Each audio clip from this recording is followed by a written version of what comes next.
Aya, asanteni sana, tafadhali tuketi chini wale mko na viti. Waheshimiwa viongozi wote wakiongozwa na Deputy President na wananchi wa hapa Munanda, Elementaita, Gilgil na Nakuru, hamjambo. Hamjambo tena. Bwana Yesu asifiwe. Andu aito moriega. Mwathani agocwo. Bwana Yesu asifiwe. Hebu mnisalimie hivi ya mwaka mpya. Basi kwanza mimi nataka nimshukuru Mungu ametupatia nafasi tumefika hapa Munanda.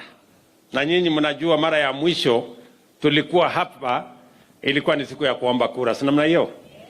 Na hapa ilikuwa na vumbi nyingi. Nimeshangaa sana, kumbe dunia hii ni mzuri kiasi hii kama hakuna vumbi. So asanteni sana. Wacha nichukue nafasi hii kwa sababu ndio mara ya kwanza mimi kufika hapa. Watu wa Munanda, watu wa Elementaita, watu wa Gilgil, asanteni sana kwa kura zenu. Narudia tena kusema asanteni sana kwa kura zenu na kwa kutuombea. Mimi nawashukuru kwa sababu mumenipatia viongozi ambao mimi nafanya kazi na wao.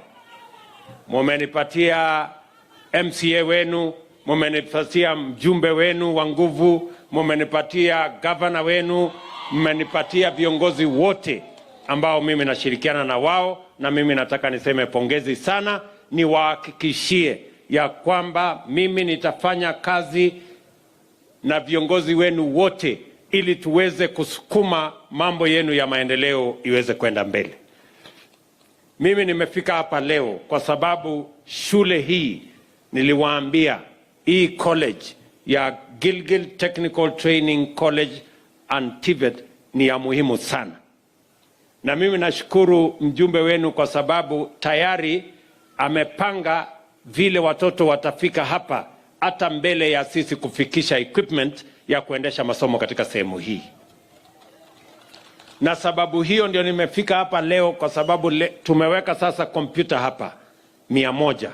Itatumika na watoto wa hapa na hata wananchi wa karibu hapa mnaweza kuja kujifunza kompyuta hapa ndani. Hii shule ama college ni ya muhimu kwa sababu ndio mahali tutapanga vijana wetu na masomo ya taaluma mbalimbali. Many courses are going to be taught in this Gilgil Technical Training College. Hapa tutakuwa na course ya aina nyingi na tunatafuta vijana wengi katika ile mpango tuko nayo ya maendeleo ya Kenya. Tuko na mpango ya housing, tuko na mpango ya digital jobs, tuko na mpango ya masomo ama tuko na mpango ya afya. Tunahitaji vijana ambao watakuwa wamesomea taaluma mbalimbali kwa colleges zetu za Kenya, ikiwemo college hii yenu ya Gilgil.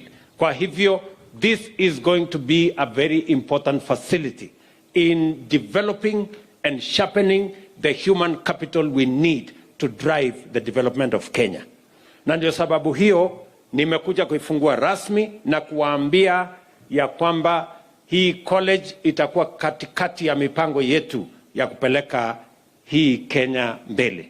Niwatangazie ya kwamba tayari nimeongea na marafiki ambao watashirikiana pamoja na sisi kuleta equipment ya college hii.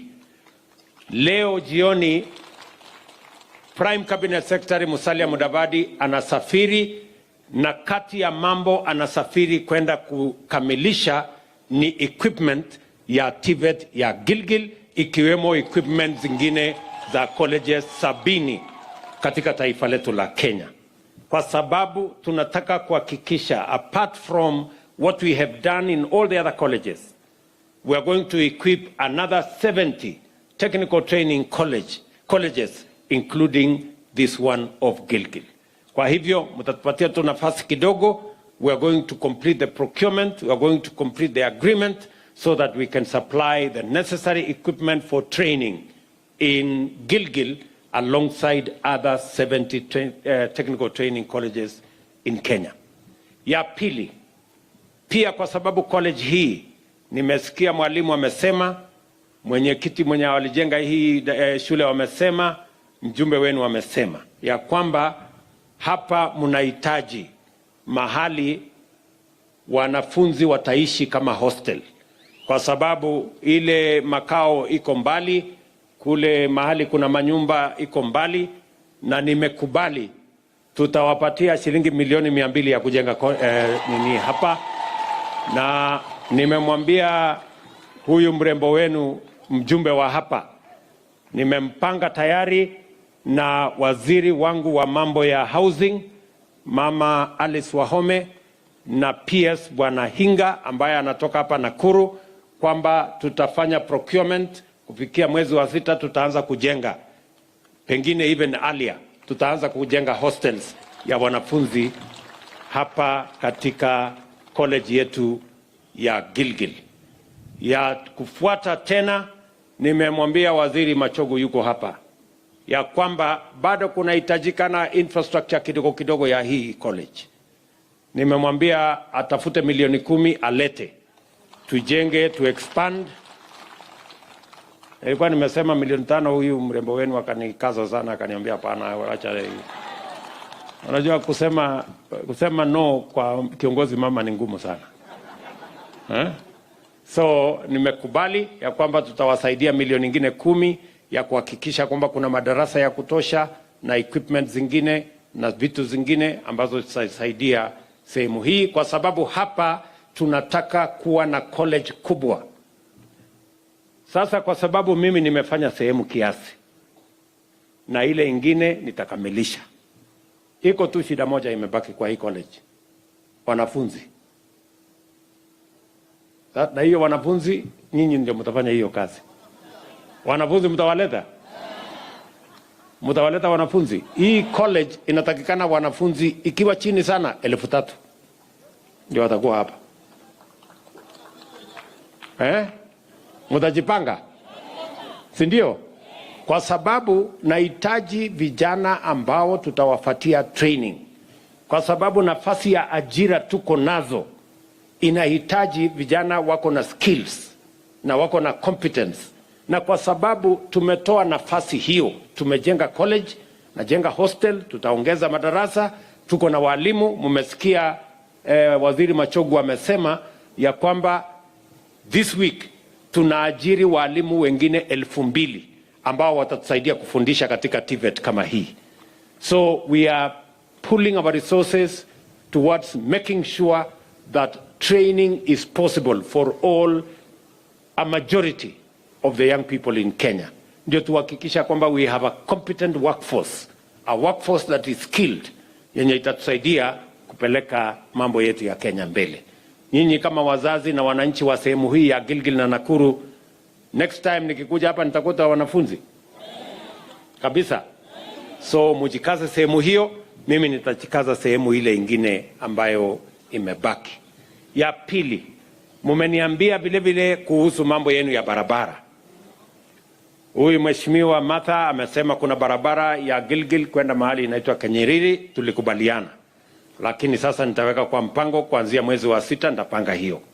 Lakini kuna barabara ambayo iko hapa mahali inaitwa Jogoo, inakuja hapa kwenu, inaenda hapa si ndio Kiptangwanyi, alafu inateremuka mpaka Tangi mingi huko, Tangi 5 masiju Tangi ngapi, si ndio? Hiyo barabara nimeambiwa ni karibu kilomita 25. Hiyo barabara nimekubali, next month tunakuja kuanza kujenga. Tunafanya saa hizi, tunaendelea na procurement, tunatafuta mtu ya kujenga hiyo mahali, sawa sawa. So kufikia mwezi ujao mimi nitarudi hapa kuanzisha ujenzi wa hiyo barabara, kwa sababu na nimesikia vile Jane amesema ya kwamba ikifika huko mbele tuunganishe na ingine huko mbele, ndio iende kufikia Naivasha, ndio safari yenu hapa ikuwe rahisi.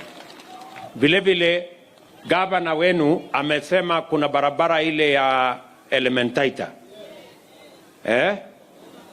na hiyo barabara pia ilikuwa na contractor mwingine mjeuri anaitwa Nyoro.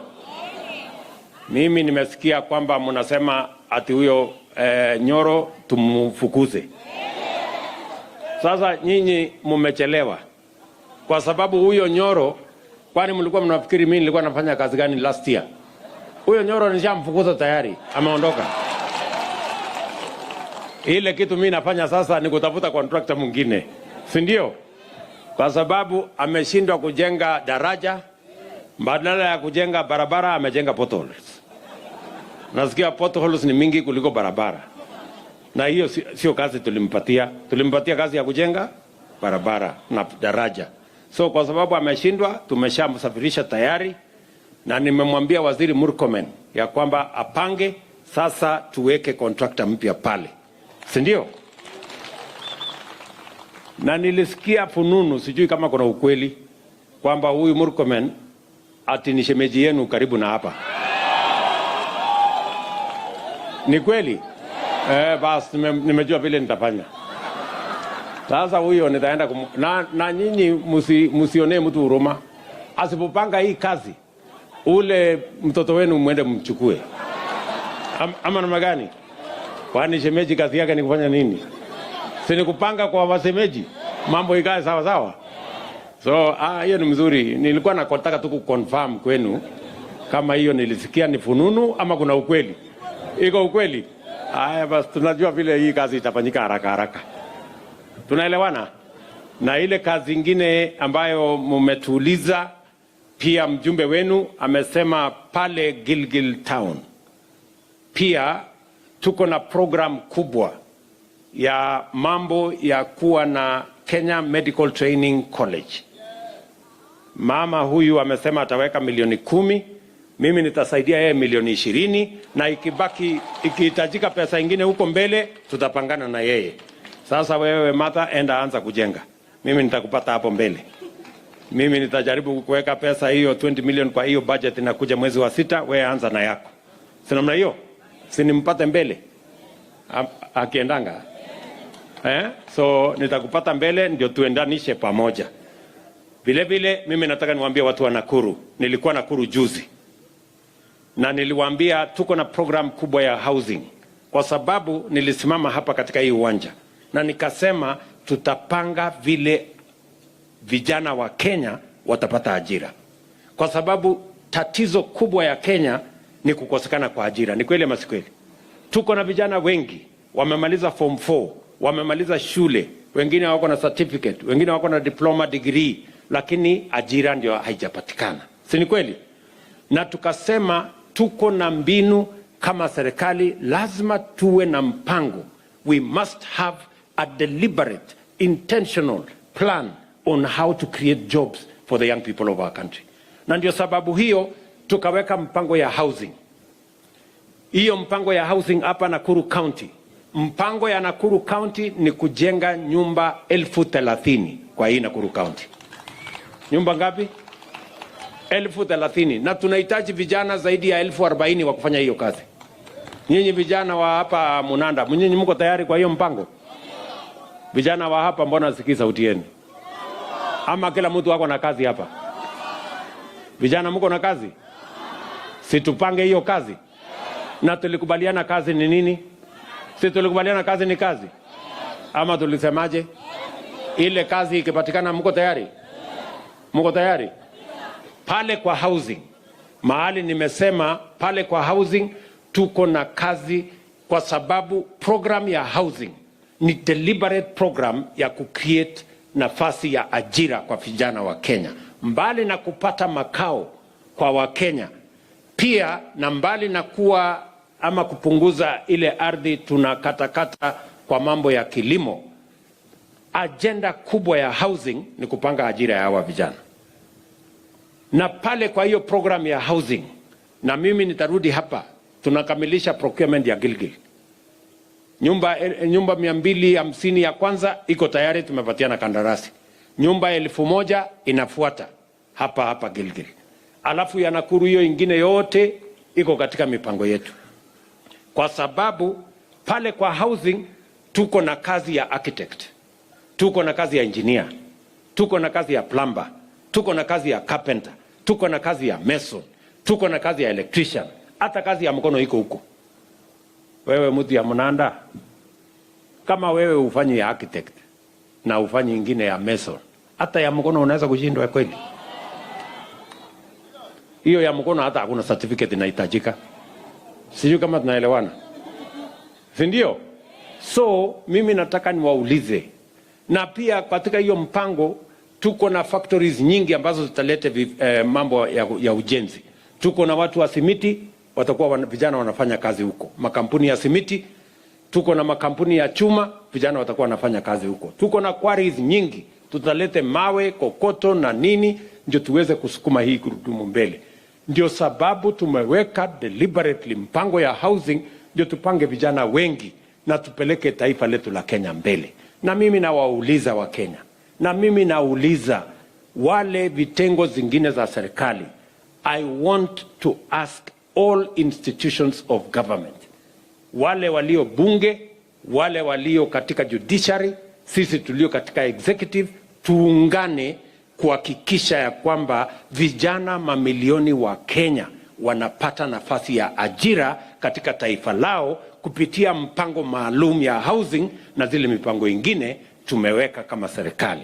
Kwa sababu hawa vijana ambao tunawapangia ajira ni vijana wa taifa letu la Kenya. Ni vijana wa kila mtu, sio kijana ya mtu mmoja, sio vijana ya jamii moja, sio vijana ya sehemu moja, ni vijana wa taifa letu lote la Kenya watapata nafasi ya ajira katika mpango huu. Ya pili, pia kwa sababu tunataka kupanga hawa vijana, na nataka vijana wa hapa Gilgil mnisikize vizuri. Sawa sawa? Hapa ndani pia tunaweka mtandao. Hapa tutafundishana na tuhakikisha kwamba tuko na mpango namba 2 ya digital jobs. Watu watakaofanya kazi kwa digital space.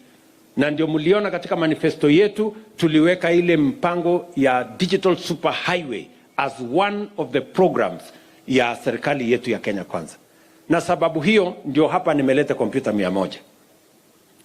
Hapa tena tumekubaliana na watu wa CDF. Nashukuru chairman yuko hapa. Nashukuru wale kamati wako hapa. Tumekubaliana na watu wa CDF, tumebadilisha sheria juzi ya CDF. Mbali na kutusaidia kujenga mashule, sasa CDF itajenga ICT hub katika kila ward katika taifa letu la Kenya. Hapa Gilgil muko na ward 5 minimum. Tuna expect kutoka mjumbe wenu na MCS wake ni kujenga 5 ICT hubs hapa Gilgil. Na hiyo 5 ICT hubs tunataka vijana 200, 300, 500 kwa kila ICT hub wajifunze mambo ya kompyuta. Mimi tayari nimetafuta nafasi ya ajira kule nje. Watu wengi walikuwa wanasema rais ameenda kufanya nini Marekani, ameenda kufanya nini Ujerumani, ameenda kufanya nini huko. Mimi nimeenda huko makusudi kwa sababu najua hapa nyumbani tuko na matatizo ya ajira, vijana wengi hawana ajira. Ni kweli ama si kweli?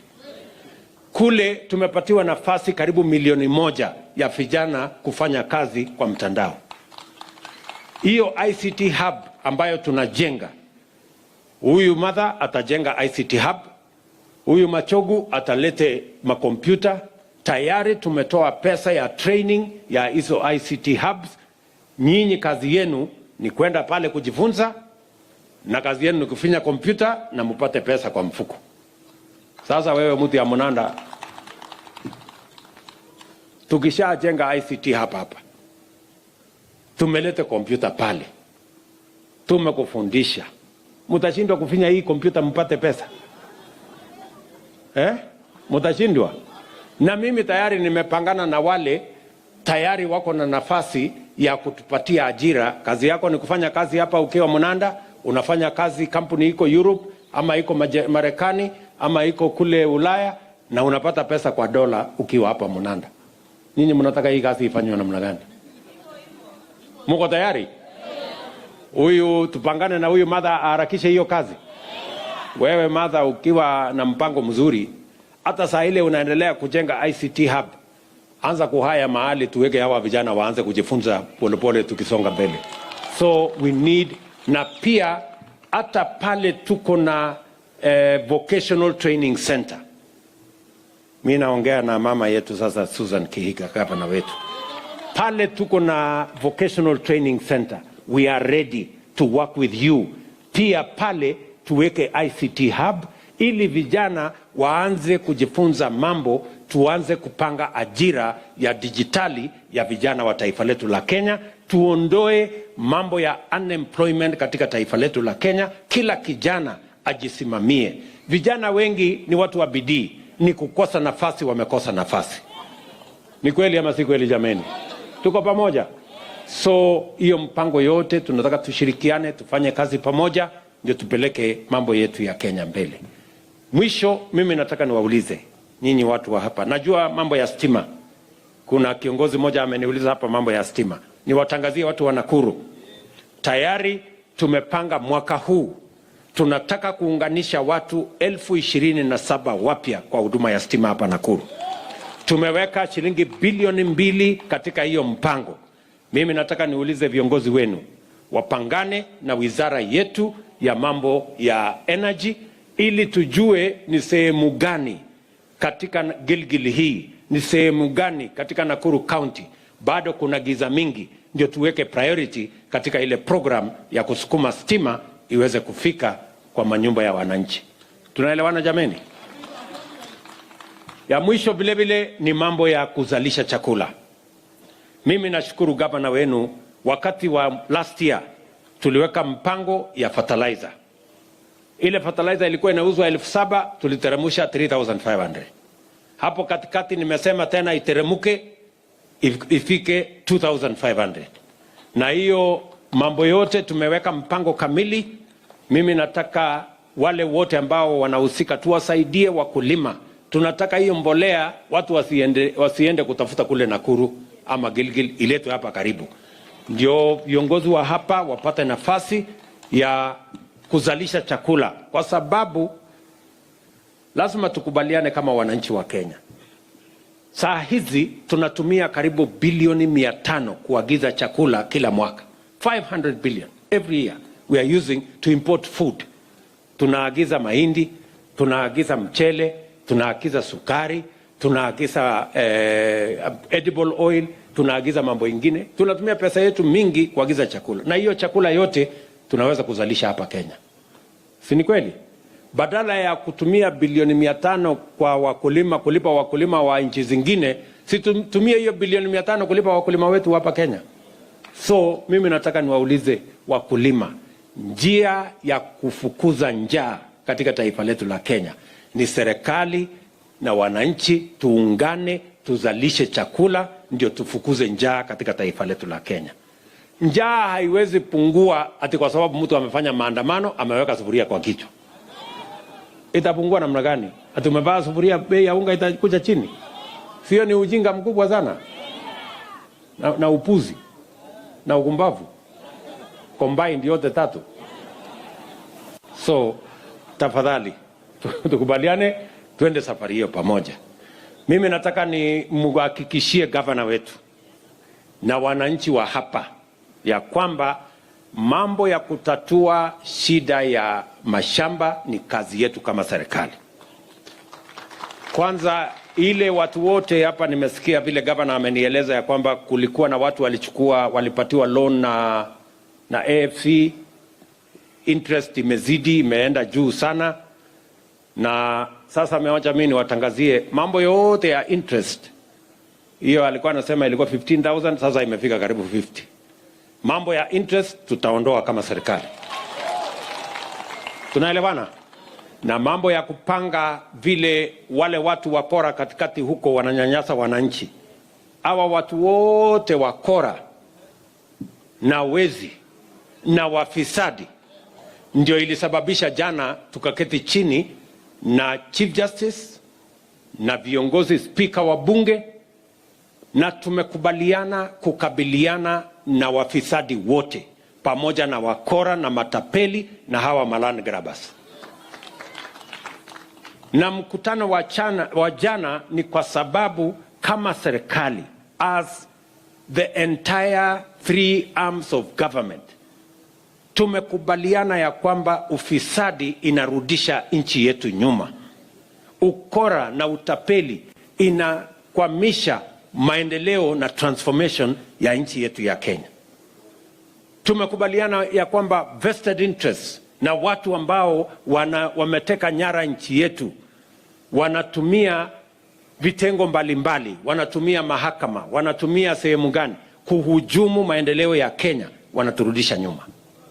Na ndio sababu tumeketi chini jana, tumekubaliana ya kwamba sisi wote kama serikali, wale viongozi wa mahakama, viongozi wa bunge, sisi viongozi wa serikali, sisi wote tumekubaliana tutaungana, tutashirikiana.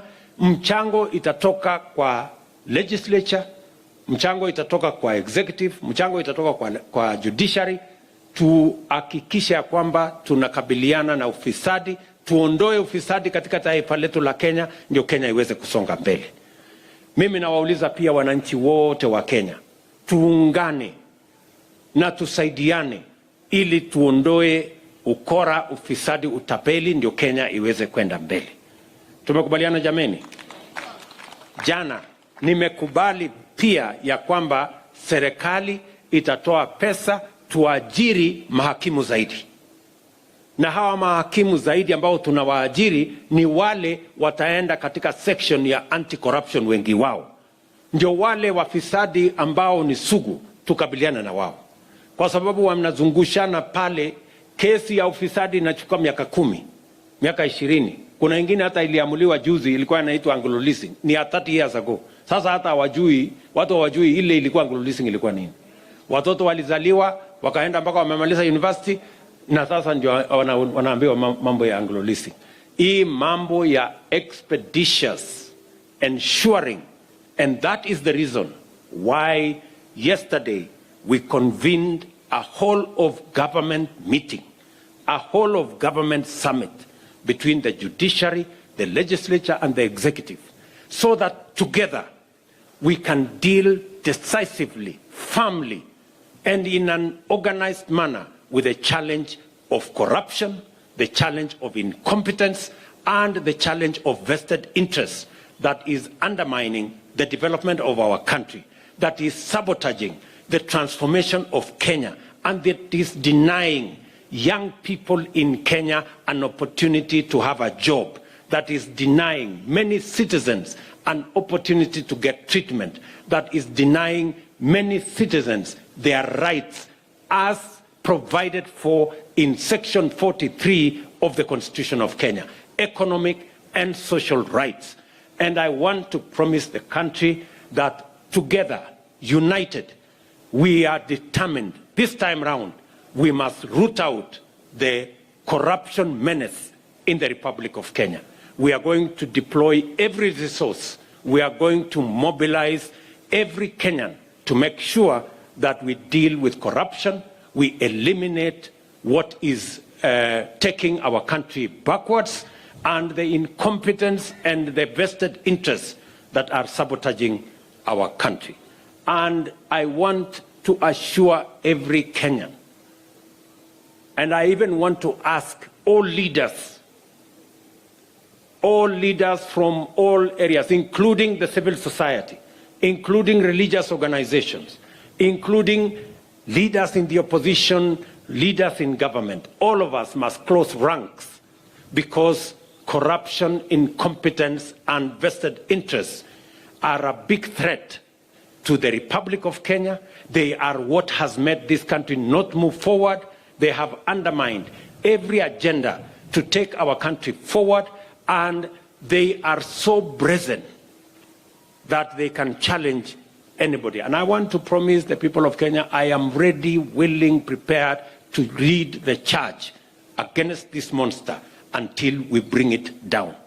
And for our friends in the opposition, rather than create unnecessary controversy about where the meeting should have been, whether the meeting should have been, and all that, please, I want to implore you, bring your ideas. If you believe that corruption is a menace in Kenya, if you care about the Republic of Kenya, give us your ideas on how we are going to deal with the menace of corruption in Kenya. Contribute your ideas if you are in whatever section of government.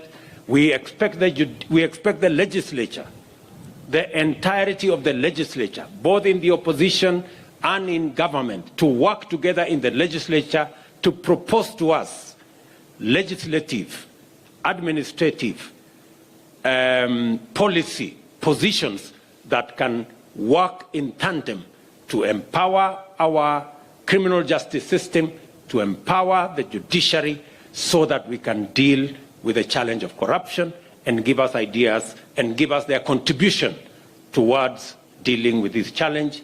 It is not necessary for us to have a controversy on a matter that requires the collective will and the collective effort of all the people of Kenya. Tumekubaliana jameni? Watu wa hapa Gilgil mnasema tupigane na hii ufisadi. Si ndio inatuletea hasara hapa, hakuna title. Watu wachache wanaketi chini kwa mkahawa, wanaongana hapo kotini, wanaongana sijui mahali fulani, mwananchi badala ya kulipa 9,000 ile mmesikia anaambiwa lete 40,000. Sio, ni maneno ya bure kabisa. So tumesema hiyo watu wote mambo yao ni matatu. Wafisadi, wakora, matapeli, mambo yao ni ngapi? Si namna hiyo? So na ndio tumepanga watu wengi ile safari ya kwenda jela ikuwe rahisi. Nimeweka hata mawakimu, nimesema tutaajiri more judges, empower mambo ya criminal justice system so that we can deal with that challenge. Mwisho kabisa, mimi nawashukuru sana watu wa Gilgil kwa sababu nyinyi ni watu wa bidii. Watu wa Nakuru kwa sababu nyinyi ni watu wa amani na mnafanya kazi zenu kwa kujitolea. Na asante sana kwa kutupatia nafasi. Sisi wote ambao ni viongozi, kutoka MCA wenu, wabunge wenu, gavana wenu, Rigiji hapa na mimi, sisi wote mmetupatia nafasi. Si ni kweli? Na mimi nataka niwahakikishie kwamba hii kazi mmetupatia tutafanya na bidii. Mimi nataka niulize viongozi wote wenzangu, kutoka ma MCA, wabunge wetu, magavana wetu, viongozi wote, jameni tuungane. Tumepatiwa kazi na hawa wananchi. Na tutakuwa na makosa makubwa kama badala ya kufanya hii kazi, na tuko na agenda kubwa ya Kenya. Tuko na agenda ya transformation ya taifa letu la Kenya. Tuko na agenda ya kuzalisha chakula, tuondoe njaa. Tuko na agenda ya kupanga ajira ya hawa vijana. Tuko na agenda ya kupanga mambo ya matibabu katika taifa letu la Kenya. Itakuwa tunaharibu muda ya Wakenya kama badala ya kufanya hiyo kazi tumerudi tukaanza kupanga mambo ya siasa, ati ya huko mbele, ati ya siku gani. Mimi nataka niwaulize jameni, all leaders, I want to ask all leaders, it will be an insult to the people of Kenya that instead of concentrating on delivering on the assignment given to us by the people of Kenya, we have a very well cut out assignment on matters transformation of Kenya, how to create jobs, how to expand our food production, how to ensure that every citizen has access to universal health. Let me ask all leaders that we focus our attention on the delivery of the assignment that was given to us by the people of Kenya, especially leaders in Kenya Kwanza, leaders in UDA. I want to ask them to step down any contestations for whatever positions, present or future, so that we can work together, focus on delivering to the people of Kenya, ensure that we keep our promise to the people of Kenya, so that we can discharge our commitments and the people of Kenya can see us for who we are as leaders who are looking into the future. Na wauliza viongozi wote, na mimi na huyu Rigiji tuko na mpango, tunaelewa. Sisi tulisema, mimi na Rigiji tulisema hata hawa vijana wengine wadogo wadogo hawa tutawapatia mentorship, lakini tukiwapatia mentorship waende polepole, wasitusukume sana, si ndio? Si tuko tayari, tumesema tutamenta hawa vijana, so wasituharakishe, wala unajua wakituharakisha sasa wataharibu maneno ama namna gani? So I want to ask the younger leaders, we are ready to mentor you. Please Do not be in a hurry. Relax.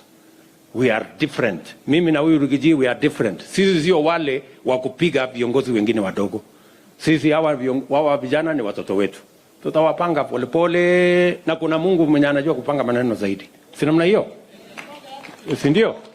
So mimi nataka niwaulize the young leaders, the leaders in UDA, the leaders in Kenya Kwanza, let us work together so that we make sure that we deliver to the people of Kenya, because we have an assignment from the people of Kenya upon which we must deliver. Tumekubaliana jameni? Watu wa Nakuru mtatusaidia kufanya hiyo kazi pamoja? Mtatuombea, naomba maombi jameni, mtatuombea ndio mambo hii iende sawa sawa. So asanteni sana, mimi nawapenda sana, nawatakia baraka ya Mungu, Mwathani amuradhime. Asante. Tumpongeze rais kwa makofi tafadhali, na niombe sote